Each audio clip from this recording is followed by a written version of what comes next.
Hello दोस्तों, कैसे हैं आप सब लोग। आशा करते हैं अच्छे होंगे। स्वागत है आप सबका एजुकेशन चैनल पर, जिसमें हम देख रहे हैं कक्षा 11 हिंदी विशिष्ट स्वाति।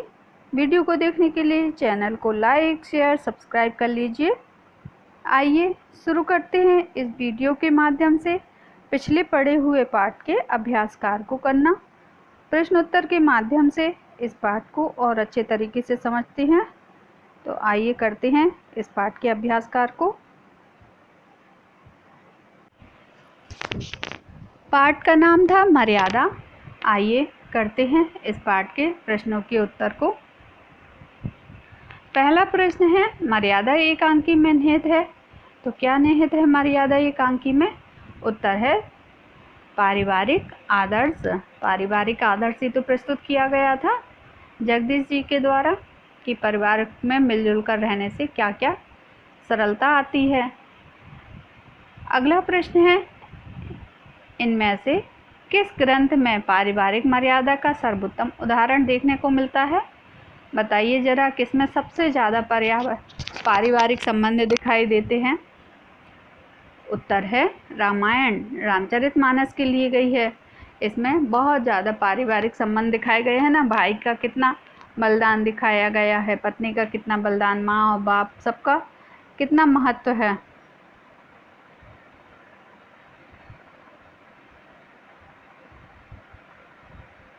तो यहाँ परिवार के बारे में बताया गया है। अगला प्रश्न है, संयुक्त परिवार की नींव है। उत्तर है सद्भाव और त्याग, भाईचारा, परस्पर भावनाओं का सम्मान, उपयुक्त सभी। तो संयुक्त परिवार में सभी एक दूसरे का सम्मान करते हैं, सभी एक दूसरे का ध्यान रखते हैं। यही संयुक्त परिवार की नींव होती है। अगला प्रश्न है, परिवार चलता है, किससे चलता है परिवार? परिवार सबके सामंजस्य से चलता है। अगला प्रश्न है, जोड़ी बनाई है किसको, किस चीज़ का घमंड था? तो डॉक्टर साहब को, वो जगदीश जी को किसका घमंड था? अपने सूझबूझ का। प्रदीप को अपने परिश्रम का, और विनय को अपने डॉक्टर होने का, अशोक को सबसे अधिक धन कमाने का। तो सभी को कोई ना कोई घमंड था। अगला प्रश्न है सुमन कौन थी और वह जगदीश के घर क्यों आई थी? उत्तर है सुमन जगदीश के छोटे भाई की पुत्री थी। वह जगदीश के घर रामायण सुनने के लिए आई थी। तो सुमन क्या है, जब अलग हो जाते हैं सब लोग तो सुमन रोकर कि मुझे तो जाना है ताऊ जी के पास रामायण सुनने के लिए, और आ जाती है। जब वह अपने पापा से रामायण मंगाती है तो उसके पापा उसको रामायण भी नहीं ला के देते हैं। वह सब शिकायत जगदीश से आकर करती है। तो सुमन जो है जगदीश के घर आने के लिए जिद करती है। अगला प्रश्न है, रीता अपने जेठ जी जगदीश के घर क्यों आई थी? उत्तर है रीता का पति 3 वर्ष के लिए अमेरिका चला गया था, अतः रीता अपने जेठ जी के घर रहने आई थी। अगला प्रश्न है, प्रदीप किस बात को कहने में शर्म अनुभव कर रहा था? उत्तर है प्रदीप को यह बात कहने में शर्म का अनुभव हो रहा था कि उनका अपना गुजारा नहीं चलता था, किसी अन्य व्यक्ति को किस प्रकार संरक्षण दे। अगला प्रश्न है, सुमन के ताऊ जी और ताई जी के नाम लिखिए। उत्तर है सुमन के ताऊ जी का नाम जगदीश और ताई जी का नाम मालती है। अगला प्रश्न है, सपना देखने से पहले जगदीश क्या सोचता था?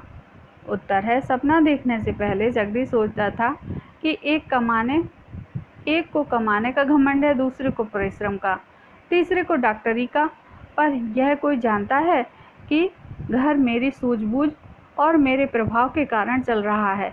दूर दूर तक मेरी पहुंच है। बड़े से बड़ा काम मैं देखते देखते कर लेता हूं। अगला प्रश्न है, प्राचीन संयुक्त परिवार के सदस्य किस प्रकार रहते थे? उत्तर है प्राचीन संयुक्त परिवार के सदस्य मिलजुल कर रहते थे। परिवार का सबसे बुजुर्ग व्यक्ति मुखिया होता था। परिवार के समस्त सदस्यों को उसकी आज्ञा माननी पड़ती थी। सभी कार्यों में मुखिया की अनुमति अनिवार्य थी। मुखिया को परिवार के प्रत्येक व्यक्ति के प्रति सद्भावना बनाए रखने के लिए मर्यादा का पालन करना पड़ता था। एकमात्र मुखिया पर संपूर्ण परिवार निर्भर रहता था। संपूर्ण परिवार को एक सूत्र में बांधने की जिम्मेदारी मुखिया की होती थी। संयुक्त परिवार में दादा दादी, बाबा, चाचा चाची, बेटे बहुएं एवं उनकी सभी संतानें मिलकर रहती थी। तो ऐसे होते थे संयुक्त परिवार। अगला प्रश्न है, बिखरे हुए परिवार को फिर एक होने में कौन सी घटनाएं सहायक सिद्ध होती हैं? उत्तर है, बिखरे हुए परिवार को फिर एक होने में बहुत सी छोटी छोटी घटनाएं सहायक सिद्ध होती हैं। प्रस्तुत एकांकी में बताया है कि परिवार विभाजन के उपरांत छोटे भाई की पुत्री सुमन सुबह सुबह रामायण सुनने के लिए अपने ताऊजी एवं ताईजी के पास आ जाती है। सुमन से पूछने पर पता चला कि उसके पापा ने उसे घर से भगा दिया क्योंकि वह प्रतिदिन पापा से रामायण की मांग करती थी। इस पर ताऊजी ने कहा, हाँ जा, तू जा रामायण सुन, मैं तेरे बाप के पास जाता हूँ। वाह वाह, बच्चे को इस तरह ताड़ते हैं कि क्या समझा है उसने? समझ लिया कि अलग हो गए तो जैसे हम मर गए हैं, कोई बात है? वाह वाह। इसके पश्चात जब छोटा भाई प्रदीप मिलता है तो बड़े भाई से कहता है, क्या बताऊं, आप उसे यहीं रख लीजिए, वह आपके बिना नहीं रह सकती। इस प्रकार की बातें परिवार को एक सूत्र में पुनः बांधने में सहायक होती हैं। ऐसी बहुत सी बातें पाठ में दिखाई गई हैं जिसके द्वारा परिवार एक सूत्र में बंधने का प्रयास करते हैं। अगला प्रश्न है, एकांकी में उल्लेखित चौपाइयों के आधार पर रामचंद्र जी और भरत जी की भेंट का वर्णन कीजिए। उत्तर है, प्रस्तुत एकांकी में एकांकिका ने भरत जी एवं रामचंद्र जी की भेंट का जो चित्र प्रस्तुत किया है यह हृदय स्पर्शी एवं मार्मिक है। भरत जी की राम के प्रति जो निष्ठा है वह अनन्य प्रशंसनीय है। स्वार्थ की भावना से वे कोसों दूर हैं। उनका स्वभाव छल कपट से परे है। इसी कारण माताओं का उनके प्रति राम जैसा अनुराग ही है। प्रस्तुत चौपाई इस सत्य को प्रमाणित करती है, जैसे सरल सुभाय माय हित लाए, आति हित मनहु राम फिर आए, भेंट्यों बहुर लखन रखु भाई, शोक स्नेह न हृदय समाई। राम के वनगमन करने पर भरत प्रतिपल उनके विरह में व्यथित रहते हैं। एन प्रकरण उनकी यह भावना है कि राम से किस प्रकार भेंट हो। वे राम से मिलने के लिए वन में प्रस्थान करती हैं। राम से भेंट के समय उनका हृदय गदगद था। नेत्रों से अविरल अश्रुधारा प्रवाहित हो रही थी। राम के गले मिलते समय अभिभूत होकर उनके चरणों में गिर पड़े। भगवान राम ने भरत को हृदय से लगा लिया, पर भरत के निम्न उद्गार द्रष्टव्य हैं। भरत बोले, मेरा स्थान यहाँ नहीं है, मेरा स्थान तो आपके चरणों में है। फिर वे भगवान के चरणों में पड़ गए। बरबस लिए उठाए उर लाए, कृपा निधान, भरत राम की मिलन लगे, बिसरे सबहि अपान। प्रस्तुत एकांकी के माध्यम से विष्णु प्रभाकर ने यह संदेश देने का प्रयास किया है कि भरत और राम की भांति ही परिवार के सभी भाइयों में स्नेह, त्याग एवं अपनत्व की भावना विद्यमान रहनी चाहिए। इस भावना से ही परिवार में निरंतर स्नेह और सौहार्दपूर्ण वातावरण पल्लवित हो सकता है। लेखक ने एकांकी के माध्यम से संयुक्त परिवार के महत्व को प्रदर्शित किया है। अगला प्रश्न है, अब हम किसी एक के नहीं रहेंगे, एक दूसरे के होंगे। इस कथन के आधार पर संयुक्त परिवार की आधारशिला को स्पष्ट कीजिए। उत्तर है, प्रस्तुत एकांकी में यह स्पष्ट है कि संयुक्त परिवार हमेशा संपन्न एवं खुशहाल होता है। संयुक्त परिवार में सब एक दूसरे की सहायता करते हैं हुए नजर आते हैं। वहाँ वह स्वयं अपने आप में एक पूर्ण समाज के रूप में स्थापित रहता है। प्रस्तुत एकांकी में यह बताया गया है कि जब जगदीश के पास प्रदीप, रीता और सुमन आते हैं तो अपनी अपनी परेशानियां जगदीश को बताते हैं। सुमन रामायण सुनने आती है। प्रदीप अपने बड़े भाई से कहता है कि भाई साहब, आप इसे अपने पास ही रखें, यह आपके बिना नहीं रह सकती है। उसी समय रीता अनिल के गिरने की खबर लाती है तथा वह यह कहना चाहती है कि अनिल को जगदीश भाई साहब अपने पास ही रखें, क्योंकि वह दिन भर ताऊ जी की रट लगाए रहता है। भाई साहब के पास रहने से उसकी देखभाल अच्छी तरह से हो जाएगी और अनिल का मन भी लगा रहेगा। जब सुमन और जगदीश साथ साथ रहते हैं तब वे इस बात को स्वीकार करते हैं कि हम समस्त परिवार के लिए ही जिएंगे। हम एक दूसरे के दुख सुख को में सहायता करेंगे, यही हमारा नैतिक धर्म है। ऐसा करके हमें प्रसन्नता का अनुभव होगा। एकांकी के उद्देश्य है कि संयुक्त परिवार की परंपरा निरंतर बनी रहे, परिवार सदा एक सूत्र में बंधा रहे, वह कभी टूटे नहीं और ना ही किसी प्रकार का द्वेष एक दूसरे के प्रति आए, सब एक दूसरे के साथ मिलजुल कर रहें। इस प्रकार जगदीश का स्वप्न पूरा करने के लिए चारों भाई एक साथ खड़े हो गए। संयुक्त परिवार में यदि एकता हो तो वह कदापि टूटता नहीं है। गद्यांश अगली पंक्तियां दी गई हैं गद्यांश की, तो इनको आप पाठ के आधार पर देख लीजिए। इनकी संदर्भ प्रसंग सहित व्याख्या करते हैं। अपना मन नहीं, उनकी आन थी। तो इसकी पंक्तियों की देखते हैं संदर्भ प्रसंग सहित व्याख्या। संदर्भ प्रस्तुत गद्यांश हमारी पाठ्य पुस्तक की मर्यादा नामक एकांकी से अवतरित है। इसके लेखक विष्णु प्रभाकर हैं। प्रसंग है प्रस्तुत कथन मालती का अपने पति जगदीश के व्यवहार पर आधारित है। संयुक्त परिवार में सब लोग हिलमिल कर रहते हैं तथा उसकी भावनाओं का ध्यान रखते हैं। व्याख्या है, मालती कह रही है, संयुक्त परिवार का वातावरण प्रेम तथा त्याग की भावना पर आधारित था। अपने मन की भावनाओं को दृष्टिपथ में रखते हुए परिवार के अन्य सदस्यों के प्रति उदार एवं सहृदय थे। संयुक्त परिवार के लोग स्वयं के लिए जीवित न रहकर परिवार के अन्य व्यक्तियों के लिए भी हित साधन में जुटे रहते थे। उनकी दृष्टि में कुटुंब ही परिवार था। अतः कुटुंब ही की मर्यादा को स्वयं ही मर्यादा ठहराते थे। अगली पंक्तियों का संदर्भ पूर्वानुसार है। प्रसंग है, जगदीश एवं उसकी पत्नी मालती के परिवार के विषय में उनके हृदयगत भावों का विवेचन कीजिए। व्याख्या है, जगदीश का कथन है, वह युग बीत गया जब मनुष्य बिना विचारे भेड़ बकरी की भांति आचरण करते थे। आज का मानव चिंतनशील एवं विवेक प्रधान है। वह सोच समझकर ही किसी कार्य को करता है। वह स्वावलंबी है। उसे दूसरों का सहारा लेकर जीवित रहना श्रेयकर प्रतीत नहीं होता।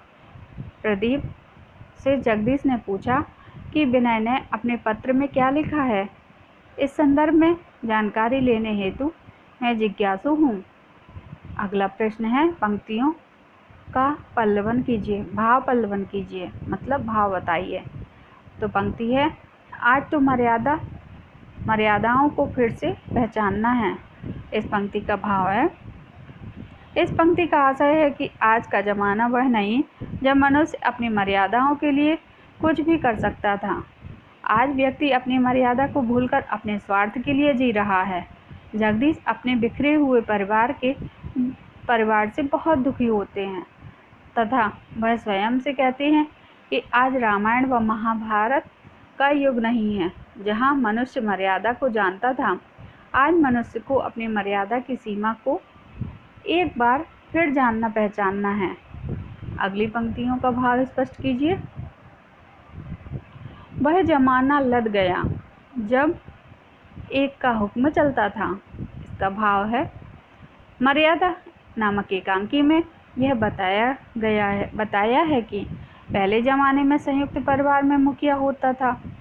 वह घर के सदस्यों के लिए अपने आप नियम और शर्तें तय करता था। वह जो कह देता वह पत्थर की लकीर होती थी। वहाँ कोई व्यक्ति स्वयं अपनी मर्जी से कुछ नहीं करता था। आज के ज़माने में कोई किसी की इच्छा से जीवन नहीं बिताना चाहता, ना कोई किसी का हुक्म मानना चाहता है।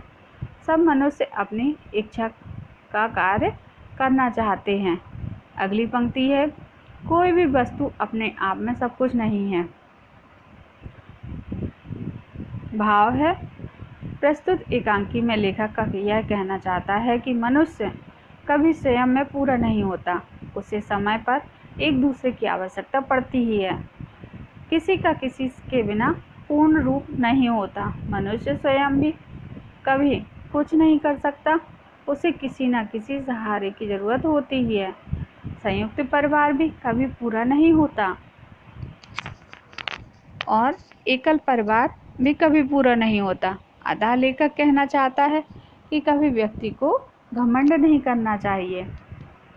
अगला प्रश्न है, निम्नलिखित शब्दों में हिंदी रूप लिखिए, जैसे गुलाम का दास, कोशिश का प्रयत्न, खर्च का व्यय, दुश्मन का शत्रु, चिट्ठी का पत्र, औलाद का संतान, शर्म का लज्जा। अगला प्रश्न है, निम्नलिखित वाक्यांशों के लिए एक शब्द लिखिए।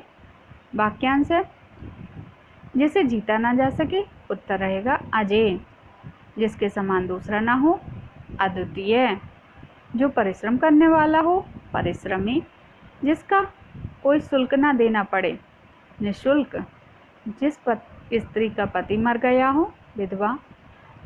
जिसका बहुत प्रभाव हो, प्रभावशील। अगला प्रश्न है, नीचे कुछ शब्द और उनके विलोम शब्द दिए गए हैं। आप शब्द और विलोम शब्द की सही जोड़ी बनाइए, जैसे कठोर, कोमल, गलत, सही, सबल, निदुर्बल, सच, झूठ, खाद, अखाद, उन्नति, अवनति। लोकोक्तियों को वाक्य में प्रयोग कीजिए। उत्तर है, अकेला चना भार नहीं फोड़ सकता। वाक्य में प्रयोग है, कोई भी व्यक्ति अकेले कुछ नहीं कर सकता, जैसे अकेला चना भार नहीं फोड़ सकता। अगली लोकोक्ति है, आम के आम गुठली के दाम। समाचार पत्र पढ़ लिया और उनकी रद्दी भी भेज दी। यह बात आम के आम गुठलियों के दाम से सदृश प्रमाणित हुई। अगली लोकोक्ति है, ऊंची दुकान फीके पकवान। सेठ दौलतराम नाम से दौलतराम है। वहां जाकर पता चला कि ऊंची दुकान फीके पकवान। अगली लोकोक्ति है, कोदा पहाड़ निकली चुईया। हम ओरछा से कठिन यात्रा करके ऊटी घूमने के लिए गए, परंतु वहां जाकर पता चला कोदा पहाड़ निकली चुईया। नाच ना आवे आंगन टेढ़ा। रेखा को रसोई में सब्जी बनानी नहीं आई, तो उसने सब्जी में मीन मेख निकालना शुरू कर दिया। इस पर तो नाच ना जाने आंगन टेढ़ा वाली बात सही बैठती है कि काम करना तो आता नहीं है और काम में ही कमी निकाल दी। अगला प्रश्न है, गद्य पंक्तियों को यथास्थान विराम चिन्ह का प्रयोग कीजिए। तो पंक्तियों में जैसे विराम चिन्हों का प्रयोग किया गया है आप कर सकते हैं। यहाँ लिखा हुआ है, आप देख भी सकते हैं। जगदीश बंद करो, अल्प विराम। चुप हो जाओ, अल्प विराम। मैं एक को भी नहीं जाने दूंगा, पूर्ण विराम। अभी नहीं जाने दूंगा, अल्प विराम। देखेगा, अल्प विराम। कैसे कोई घर से दूर जाता है, dash dash fill in the blanks. कैसे, प्रश्नवाचक चिन्ह। तो ऐसे ही आप इन विराम चिन्हों का प्रयोग कर लीजिए। अगला प्रश्न है, शब्द युग्मों के सामने कुछ विकल्प दिए गए हैं, आप सही विकल्प का चयन कीजिए। जैसे कभी कभी, ध्रुवोक्ति पद, माँ बाप, सामासिक पद, सूझबूझ, अपूर्ण पुनरुक्ति, देखते देखते अपूर्ण पुनरुक्ति। मर्यादा गद्यांश का सारांश देख लीजिए। इसको हम पाठ को पढ़ चुके हैं, आप पाठ के आधार पर इसका सारांश अपने आप भी बनाकर लिख सकते हैं। ऐसे ही इसके शब्दार्थ हैं, इनको भी आप देख लीजिए। हम करते हैं मर्यादा गद्यांश के संग्रहित व्याख्या। पंक्तियों को पढ़ लीजिए। संदर्भ है इसका। प्रस्तुत गद्यांश हमारी पाठ्य पुस्तक की मर्यादा नामक एकांकी से अवतरित है। इसके लेखक विष्णु प्रभाकर हैं। प्रसंग है, प्रस्तुत कथन मालती का अपने पति जगदीश के व्यवहार पर आधारित है। संयुक्त परिवार में सब लोग हिल मिलकर रह सकते थे तथा सबकी भावना का ध्यान रखते थे। व्याख्या है इसकी। मालती कह रही है कि संयुक्त परिवार का वातावरण प्रेम तथा त्याग की भावना पर आधारित था। अपने मन की भावनाओं को दृष्टिपथ में रखते हुए परिवार के अन्य सदस्यों के प्रति भी उदार एवं सहृदय के थे। संयुक्त परिवार के लोग स्वयं के लिए जीवित न रहकर परिवार के अन्य व्यक्तियों के लिए भी हित साधन में जुटे रहते थे। उनकी दृष्टि में कुटुंब ही परिवार था, अतः कुटुंब की मर्यादा को स्वयं ही मर्यादा ठहराते थे। विशेष है, भाषा सरल सुबोध प्रभावपूर्ण है। संयुक्त परिवार के विषय में निम्नलिखित कथन देखिए। कोई नहीं पराया, मेरा सारा घर संसार। अगला गद्यांश की पंक्तियां हैं। अगले गद्यांश की पंक्तियों को देख लीजिए। संदर्भ इसका पूर्वानुसार है। प्रसंग है, जगदीश एवं उसकी पत्नी मालती के परिवार के विषय में उनके हृदयगत भावों का विवेचन है। व्याख्या है, जगदीश का कथन है, वह युग बीत गया जब मनुष्य बिना विचारे भेड़ बकरी की भांति आचरण करते थे। आज का मनुष्य चिंतनशील एवं विवेक प्रधान है। वह सोच समझकर ही किसी कार्य को करता है। वह स्वावलंबी है। उसे दूसरों का सहारा लेकर जीवित रहना श्रेयस्कर प्रतीत नहीं होता। प्रदीप से जगदीश ने पूछा कि विनय ने अपने पत्र में क्या लिखा। इस संदर्भ में जानकारी लेने हेतु मैं जिज्ञासु हूँ। विशेष है, आज का मनुष्य विवेकशील प्राणी है। वर्तमान युग में मानव स्वावलंबी बनने का आकांक्षी है। भाषा बोधगम्य है। उर्दू शब्दों का प्रयोग हुआ है। तो यहाँ यह पाठ हमारा मर्यादा समाप्त होता है। आशा करते हैं आपने इस पाठ के माध्यम से बहुत सारी जानकारी हासिल की होगी। यहाँ इस वीडियो को समाप्त करते हैं। अगले वीडियो में अगले पाठ को शुरू करेंगे। धन्यवाद।